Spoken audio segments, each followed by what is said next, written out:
Number 2 پہ جو بات، جو خوبی اللہ کے نبی کے اندر موجود، وہ یہ کہ وہ پرفیکٹ تھے، وہ پرفیکٹ تھے، مکمل تھے، کمپلیٹ شخصیت تھے۔ ایسا نہیں کہ آدھی ادھوری کہانی ان کی موجود ہے اور آدھی ادھوری نہیں ہے، کچھ حصہ موجود، کچھ حصہ موجود نہیں۔ دنیا میں کوئی ایسا انسان آپ کو نہیں ملے گا کہ جس کے پیدا ہونے سے پہلے سے لے کر وفات تک پوری ایک ایک زندگی کا پل محفوظ ہو۔ اس کو کہتے ہیں کمپلیٹ شخصیت، مکمل شخصیت۔ تو آپ کی ذات مکمل نمونہ تھی۔ مطلب یہ کہ آپ پیدا ہوئے، پیدا ہوتے ہی آپ کو جو سب سے پہلے دودھ پلایا وہ حضرت صوبیہ نے آپ کو دودھ پلایا۔ صوبیہ جو ہے ایک کنیز تھی، نوکرانی تھی، انہوں نے دودھ پلایا۔ اس کے بعد اماں آمنہ نے اللہ کے نبی کو حلیمہ سعدیہ کے حوالے کیا، وہاں تقریباً 4 سال رہے، دودھ پیا 4 سال آپ نے حلیمہ سعدیہ کے یہاں۔ وہاں سے واپس آئے، اپنی ماں کے پاس رہے، 6 سال کے ہوئے تو ماں مدینہ جا کر واپسی میں ابوا کی گھاٹی میں ماں گزر گئی، انتقال ہو گیا۔ ایمن کے ساتھ آپ مکہ آتے ہیں، آپ کی عمر مبارک 6 سال ہے۔ وہ 6 سال سے آپ کو جنہوں نے سنبھالا وہ آپ کے دادا عبد المطلب ہے۔ اس کے بعد تقریباً 8 سال کے ہوئے تو دادا کا انتقال ہو گیا، اور ان کے بعد آپ کے چاچا نے آپ کو سنبھالا۔ اور چاچا کس طرح سنبھالتے تھے، کس طرح رکھتے تھے، وہ پورا سیرت میں آپ کو ملے گا، وقت پر انشاءاللہ وہ بیان کیا جائے گا۔ اور 12 سال کے ہوئے تو آپ کا ایک سفر ہوا ابو طالب چچا کے ساتھ ملک سیریا کا۔ سیریا میں ایک جگہ ہے بصرہ میں ایک راہب ملتا ہے، راہب یعنی عیسائی پجاری، چرچ کا فادر، وہ ملتا ہے۔ اللہ کے نبی کو دیکھ کر پہچان لیتا ہے کہ یہ فیوچر میں آنے والے مستقبل میں نبی بننے والے ہیں۔ کچھ علامات دیکھی، کچھ علامات سیرت میں بیان کی جاتی ہے۔ وہاں سے ابو طالب نے اللہ کے نبی کو جو 12 سال کی عمر میں ہے، آپ کو واپس مکہ بھیج دیا گیا، اس لیے کہ سیریا سے آگے جو شام پڑتا ہے، ملک شام، وہاں پر یہودی رہتے ہیں، اور یہودی لوگوں کو جب پتہ چل جائے گا کہ یہ بننے والے نبی ہیں تو نعوذ باللہ بچے کو قتل نہ کر دیں، اس ڈر سے واپس بھیج دیا گیا۔ آپ پھر 20 سال کی عمر کو پہنچتے ہیں تو 20 سال کی عمر میں ایک ایگریمنٹ ہوتا ہے ظالموں کے خلاف، دشمنوں کے خلاف، لٹیروں کے خلاف، ڈاکوؤں کے خلاف۔ اس ایگریمنٹ کا نام حلف الفضول ہے۔ اس میں آپ شانہ بشانہ شرکت کرتے ہیں۔ آپ کی 25 سال عمر ہوتی ہے تو اس سے پہلے 20 اور 25 کے بیچ میں آپ حضرت خدیجہ کے بزنس پارٹنر بنتے ہیں۔ حضرت خدیجہ کی طرف سے بزنس کے ایک ریپریزنٹیٹیو بن کر ملکوں کا آپ دورہ کرتے ہیں۔ 25 سال کی عمر میں حضرت خدیجہ سے شادی ہوتی ہے، اور پھر جو ان کے ذریعے سے بچے ہوئے ان کی پوری تفصیلات موجود ہے۔ 4 بیٹیاں ہوئی، 2 بیٹے ہوئے۔ حضرت خدیجہ سے ایک بیٹا دوسری بیوی سے ہوا تھا، ٹوٹل 3 بیٹے 4 بیٹیاں، پورا تفصیلی ریکارڈ موجود ہے۔ بیٹیاں کون تھی، بیٹوں کے نام کیا تھے۔ پھر آپ 35 سال کی عمر کو پہنچتے ہیں تو مکے میں ایک جھگڑا ہو جاتا ہے، کعبے کو جو نئے سرے سے ریبلڈ کرنے کے تعلق سے، واپس سے اس کی عمارات کیونکہ بوسیدہ ہو چکی تھی، پرانی ہو چکی تھی، تو کعبے کو پھر سے بنایا جائے۔ جو کعبہ ابراہیم خلیل اللہ کے زمانے میں بنایا گیا تھا، اب اس کو دوبارہ بنایا جا رہا ہے، تو اس میں حلال کمائی کم پڑ گئی۔ حتیم کا دائرہ جو یو کے شیپ میں آپ کو دکھائی دیتا ہے بازو میں، وہ اللہ کے نبی اور اس وقت کے قریش مکہ کے سرداروں نے چھوڑ دیا، اس لیے کہ حلال کمائی کم پڑ گئی۔ اور اس کے بعد آپ 35 اور 40 کے بیچ کی روایتیں ملتی ہے کہ آپ تنہا نشینی، گوشہ نشینی، علیحدگی پسند بن گئے۔ آپ پہاڑوں میں جاتے، بیابانوں میں جاتے، جنگلوں میں جاتے، کئی دن کا کھانا پینا ساتھ میں لے کر چلے جاتے، کبھی کبھار حضرت خدیجہ اور بچیاں پیچھے سے کھانا لے کر جاتی۔ تو ایک دن آپ غار حرا کے اندر بیٹھے ہوئے ہیں اور ایک فرشتہ آتا ہے اور بولتا ہے کہ اقرا، تو نبی نے بولا ما انا بقاری، میں پڑھا لکھا نہیں ہوں، ان پڑھ ہوں۔ تو پھر فرشتے نے دبایا، پھر بولا پڑھو، پھر آپ نے بولا ما انا بقاری، میں پڑھا لکھا نہیں ہوں، میں کیسے پڑھوں؟ پھر اس طرح اس نے 3 مرتبہ دبایا اور پھر بولا اقرا بسم ربک الذی خلق خلق الانسان من علق اقرا وربک الاکرم الذی علم بالقلم علم الانسان ما لم یعلم۔ یہ ابتدائی ریویلیشن، ابتدائی وحی کی 5 آیتیں جو حضرت عیسیٰ کے ساتھ آسمانوں کا وحی الہی کا، فرشتوں کا نزول جو بند ہو چکا تھا، وحی کا سلسلہ جو ختم ہو چکا تھا، اب پھر سے جڑ رہا ہے اور ابتداءً 5 آیتیں آپ کو دی جاتی۔ آپ گھر پہ آتے ہیں اور حضرت خدیجہ سے کہتے ہیں زملونی زملونی، چادر اڑا دو، مجھے بخار سا محسوس ہو رہا ہے۔ پھر افاقہ ہوتا ہے تو آپ نے پورا واقعہ بیان کیا۔ حضرت خدیجہ اپنے چچیرے بھائی ورقہ ابن نوفل کے پاس آپ کو لے کر جاتی ہے۔ ورقہ ابن نوفل ایک گہری سوچ میں، کیونکہ وہ پرانے علوم اور فنون کے ماہر تھے، انہوں نے دیکھ کر بتایا کہ اگر واقعی ایسا ان کے ساتھ ہوا ہے تو یہ آنے والے وقت میں ایک ایسی ہستی بن کر ابھرے گی کہ جس کا ڈنکا عرب و عجم میں گونجے گا اور ساری دنیا کے لوگ ان کے سامنے جھکیں گے۔ یہ ورقہ ابن نوفل نے ایک اس جو واقعہ تھا اس کی تعبیر بیان کی، اور اس وقت سے لے کر اللہ کے نبی علیہ والسلام نبی بنا دیے گئے تو آپ نے دعوت کس طرح دی؟ 3 سال چھپ چھپ کر کے دی۔ 3 سال کے بعد صفا پہاڑی پر آپ نے اعلان کیا۔ سارے لوگوں نے کہا کہ اگر آپ یہ کہتے ہیں کہ اس پہاڑ کے پیچھے کوئی دشمن حملہ کرنے والا ہے تو یقیناً ہم آپ کو سچ مانیں گے، کیونکہ آپ جھوٹ نہیں بولتے۔ تو پھر آپ نے دعوت دی، جب میرے پر اتنا بھروسہ ہے کہ میں سچا ہوں، میں امانت دار ہوں، تو میں اللہ کا نبی ہوں، اللہ نے مجھے نبی بنا کر بھیجا ہے اور مجھے یہ حکم دیا گیا ہے کہ ایک ہی خدا کی عبادت ہونی چاہیے، اس کے علاوہ کسی کی عبادت نہیں ہونی چاہیے۔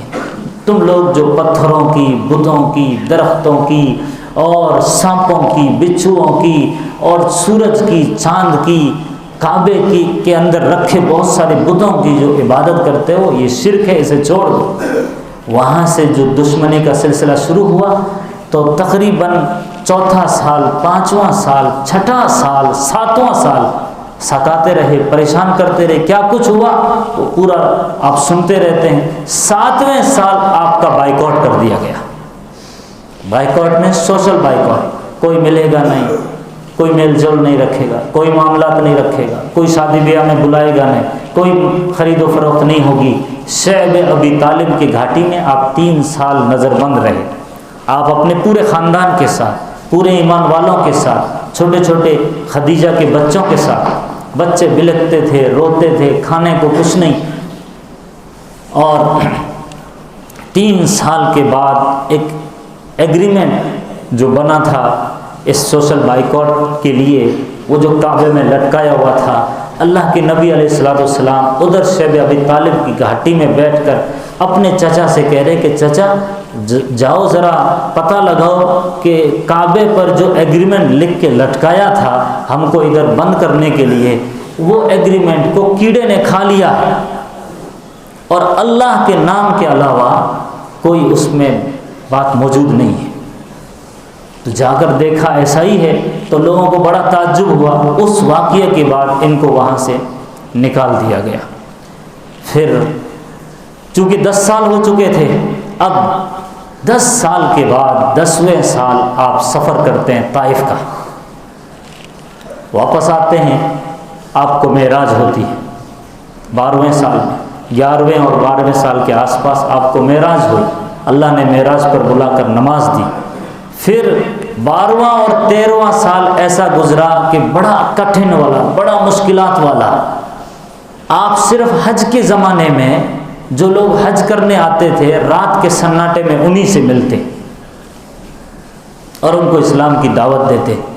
یہ دعوت کا نتیجہ یہ ہوا کہ مدینے سے اوس اور خزرج، یہ دو قبیلے تھے، بت پرست تھے، شروع میں 6 لوگ آئے، اگلے سال 12 لوگ آئے، اس طرح ان اوس اور خزرج کے ذریعے سے مدینہ منورہ کے اندر اسلام پھیل چکا تھا۔ یہی اوس اور خزرج جو مدینہ میں رہتے تھے آگے چل کر انصار کہلائے، ہیلپرس، جو یہاں سے مکہ چھوڑ کر مدینہ گئے ان کی مدد کرنے والے بنے، کیونکہ وہ وہاں کے اصل رہائشی تھے۔ انصار، اوس اور خزرج جو پہلے بت پرست تھے۔ اور اس کے بعد ایک جنگوں کا سلسلہ ہے، غزوہ بدر، غزوہ احد، غزوہ صلح حدیبیہ، غزوہ احزاب، صلح حدیبیہ، اس کے بعد فتح مکہ، اور اس کے بعد غزوہ حنین، خیبر، لاسٹ میں غزوہ تبوک، اور آخری حج حجۃ الوداع، آخری حج حجۃ الوداع، اور اس کے حجۃ الوداع کے 81 دن بعد آپ دنیا سے پردہ فرما کر چلے گئے۔ یہ جو اس میں ایک ایک پل، ایک ایک گھڑی، ایک ایک لمحہ، تھوڑی دیر بعد ایک ایک لمحہ، ایک ایک گھڑی نبی کریم صلی اللہ علیہ وسلم کا محفوظ ہے ریکارڈ۔ اس کو کہتے ہیں مکمل ذات، پرفیکٹ ذات، کوئی انگلی نہیں اٹھا سکتا۔ دشمن بھی آپ کی تعریف کرتے تھے کہ آپ سچے ہیں، آپ امانت دار ہیں۔ اس کے لیے آپ کو میں ایک واقعہ بیان کرتا ہوں۔ ابو سفیان، مکے کا سردار، ایک دم کٹر دشمن آپ کا، بعد میں مسلمان ہوئے فتح مکہ کے موقع پر، لیکن پہلے کٹر دشمن ابو سفیان، وہ روم گئے ہوئے ہیں، شام، رومن امپائر۔ وہاں کے بادشاہ کو جب پتہ چلا کہ مکے کا ایک سردار تجارتی قافلہ لے کر یہاں آیا ہوا ہے، اور ہم نے سنا ہے مکے میں کسی نے نبوت کا دعویٰ کیا ہے، ذرا ان سے تفصیلات معلومات کرتے ہیں، تو ابو سفیان کو بلایا۔ اب آپ دیکھیے موقع کی نزاکت سمجھیے، دشمن کے بارے میں آپ سے پتہ لگایا جا رہا ہے، نبی ان کے دشمن، یہ نبی کے دشمن، لیکن عربوں کی ایک خاص بات، وہ جھوٹ نہیں بولتے تھے، جو بات پوچھی جاتی تھی سچ سچ بیانی کرتے تھے۔ ایسا نہیں کہ کچھ ایسی گول مول باتیں کی جائے جس کی وجہ سے سامنے والا ان سے بدگمان ہو جائے، کیونکہ وہ آپ کا دشمن ہے، تو آپ ان کی اچھائیاں کیوں کر بیان کریں گے۔ لیکن ابو سفیان کو پوچھا جاتا ہے، جس نے نبوت کا دعویٰ کیا ہے ان کا خاندان کیسا ہے؟ ابو سفیان بولتا ہے کہ بڑا شریف خاندان ہے۔ اچھا، کیا اس خاندان میں کبھی کوئی بادشاہ گزرا ہے؟ قیصر روم پوچھتا ہے، روم کا بادشاہ قیصر۔ تو ابو سفیان جواب دیتے ہیں نہیں، آج تک کوئی بادشاہ نہیں گزرا۔ اچھا، کیا انہوں نے کبھی جھوٹ بولا ہے؟ کبھی زندگی میں جھوٹ نہیں بولا۔ اچھا، یہ جن کو باتیں بتا رہے ہیں اور جو لوگ ان کو فالو کر رہے ہیں، وہ فالوورز کمزور ہیں یا طاقتور لوگ ہیں؟ کہا کہ کمزور ہیں۔ اگلا سوال، کیا وہ کمزور لوگ جو ان کے فالوورز بنتے جا رہے ہیں وہ گھٹ رہے ہیں مصیبتوں اور تکلیفوں کی وجہ سے، یا بڑھتے جا رہے ہیں؟ ابو سفیان نے کہا دن بدن بڑھتے جا رہے ہیں۔ اور پھر پوچھا کہ ان کی تعلیمات کیا ہے، وہ سکھاتے کیا ہیں؟ تو ابو سفیان نے کہا کہ وہ سکھاتے ہیں کہ ایک خدا کی عبادت کرو، اس کے علاوہ کسی کی عبادت نہ کرو۔ اور کیا سکھاتے ہیں؟ کہا کہ پاک دامنی سکھاتے ہیں، انسان نے ہمیشہ پاک دامن رہنا۔ اور کیا سکھاتے ہیں؟ سچ بولنے کی عادت ڈالو، جھوٹ مت بولو، اور رشتہ داروں کے ساتھ اچھا سلوک کرو، غریبوں، بیواؤں، یتیموں، مسکینوں کا خیال رکھو۔ یہ سوالات کے جوابات ابو سفیان دے رہا ہے۔ ان باتوں میں کوئی ایسی بات نہیں ہے جس سے سامنے والے کو شک ہو یا بدگمان کر دیا جائے۔ بولنے والا، جواب دینے والا دشمن ہے ابو سفیان۔ یعنی یہ کہ دشمن بھی آپ کے کمالات کا، آپ کے پرفیکشن کا، آپ کے پرفیکٹ ہونے کا نجی مجلسوں میں چرچا کرتے تھے، آپ کے اندر کوئی کھوٹ نہیں نکال سکتے تھے۔ اگر آپ کے اندر کوئی عیب ہوتا تو لوگ جب آپ دعوت دے رہے تھے تو لوگوں نے پوچھا کہ آپ کے پاس کیا دلیل ہے کہ ہم آپ کو نبی بنا لیں، نبی مان لیں؟ تو نبی نے جو بات ارشاد فرمائی وہ یہ تھی، لقد لبثت فیکم عمرا من قبلی، میں نے اپنی زندگی اس سے پہلے کی آپ کے سامنے گزاری، یعنی میرے 40 سال آپ کے سامنے گزارے ہیں، وہ میرا آپ کی نظروں میں گزارنا ہی وہ میرے سچ ہونے کی دلیل ہے۔ آپ اس میں کوئی کھوٹ دیکھو گے تو میں جو بات بول رہا ہوں وہ جھوٹی ہوگی، یہاں کوئی کھوٹ نہیں ہے تو آج جو میں بول رہا ہوں وہ جھوٹی کیوں؟ اب آپ بتائیے، دنیا کا کوئی انسان، کوئی ہستی، کیا کوئی یہ بتا سکتا ہے کہ میں اچھا ہوں؟ اس کے پروف میں میری زندگی دیکھ لو۔ یہ دنیا کا کوئی انسان دعویٰ نہیں کر سکتا، ہر انسان غلطیوں کا پتلا ہے، لیکن نبی نے اپنی زندگی سامنے رکھ دی، کتاب کی طرح کھلی کتاب ہے، میری زندگی کا ہر پل آپ کے سامنے۔ یہ صرف نبی ہی کر سکتا ہے اور کوئی نہیں کر سکتا۔ لقد لبثت فیکم عمرا من قبل افلا تعقلون۔ اور جب نبی کریم صلی اللہ علیہ وسلم صفا پہاڑی کی چوٹی پر اعلان کیا تھا تو سب نے کہا تھا آپ سچے ہیں، آپ امانت دار ہیں۔ ایک چیز، ایک دھبا، لوگوں نے مارنا شروع کیا، جنگیں کی، لڑائیوں پر آمادہ ہو گئے، لیکن ذات پر کسی نے حملہ نہیں کیا، نہ آپ کی شادی پر کسی نے حملہ کیا، نہ ہاں زیادہ سے زیادہ یہ ملے گا کہ اللہ کے نبی علیہ الصلوۃ والسلام نے کو جو بچے ہوئے وہ بچے گزر گئے اور بیٹیاں ہی زندہ رہی، تو لوگوں نے کہا کہ آپ کو تو صرف بیٹیاں ہی ہیں، بیٹے نہیں ہیں، اور جو بیٹے ہو رہے ہیں وہ تو گزرتے جا رہے ہیں، آپ کا نام کون لے گا؟ آپ کی نسل کو کون بڑھائے گا؟ آپ کا چرچا کون کرے گا؟ کیونکہ صرف بیٹیاں ہی بیٹیاں ہیں۔ بیٹے ہونا فخر کی بات، اس زمانے میں بیٹیاں تو زندہ دفنا دیتے تھے۔ تو اس ٹائم سورۃ الکوثر اتری، انا اعطیناک الکوثر، اے نبی ہم نے آپ کو کوثر دیا ہے، دنیا میں کچھ نہیں ملا، عزت نہیں ملتی، کوئی بات نہیں، ہم نے آپ کو کوثر عطا کیا ہے، ہم آپ کو قیامت میں کوثر دینے والے ہیں، ایک شاندار جنت کا نام۔